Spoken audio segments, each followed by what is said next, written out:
வணக்கம் மக்களே. Life episode 9 உன்னை ஃபாலோ பண்ணி எங்களுக்கு என்னடா பயனுங்கிற மாதிரி உங்களுக்கு தோணலாம். தப்பே இல்லை.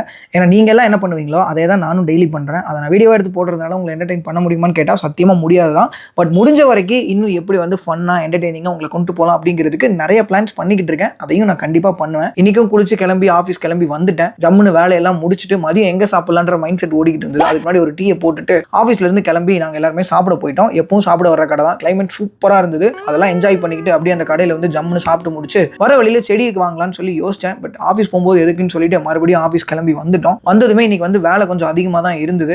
ஏன்னா நம்ம அடுத்து ஒரு 4 to 5 டேஸ்க்கு வெளியூர் போகிற மாதிரி ஒரு பிளான். அதனால இன்னைக்கு வேலை எல்லாமே ஹெவியாக இருந்தது. கம்ப்ளீட்டாக உட்காந்து வேலையெல்லாம் முடிச்சுட்டு நைட் ஆயிடுச்சு. 9:30 மணி. வீட்டுக்கும் கிளம்பிட்டேன். நல்லா படிங்க, ஏதாவது ஒரு ஸ்கில்லை கற்றுக்கோங்க, நல்ல வேலைக்கு போங்க, அப்பா அம்மாவை ரொம்ப ரொம்ப நல்லா பார்த்துக்கோங்க. வீட்டுக்கும் வந்தாச்சு. வந்துட்டு டோன்டு மில்க்கு ஒரு மில்க் பிகிஸ் பிஸ்கட்டும் சாப்பிட்டு ரொம்ப நாள் கழிச்சு நிறைய ஷூட் இருந்தது. ஏன்னா ஊருக்கு போகிறதுனால அது எல்லாமே கம்ப்ளீட்டாக உட்காந்து முடித்தேன். ஃப்ரெண்ட்ஸோட ஜாலியாக பேசிட்டு ஃபன்னாக இருந்தது. முடிஞ்ச வரைக்கும் எப்பவும் சொல்கிறது தான், மொபைல் ஃபோன் எல்லாம் தூர வச்சுட்டு முடிஞ்ச வரைக்கும் ஃப்ரெண்ட்ஸ் கூட சேர்ந்து என்ஜாய் பண்ணுங்க. தொடர்ந்து பார்த்தா உங்களுக்கும் போர் அடிக்கும். அடுத்த எபிசோட்ஸ்ல பார்ப்போம். நல்லதே நடக்கும் மக்களே. சந்தோஷமா இருங்க. முடிஞ்ச வரைக்கும் உங்களை சுற்றி இருக்கிறவங்களையும் ரொம்ப சந்தோஷமா வச்சுக்கோங்க. நமக்கு அப்படியே அந்த ஃபாலோ. Good night.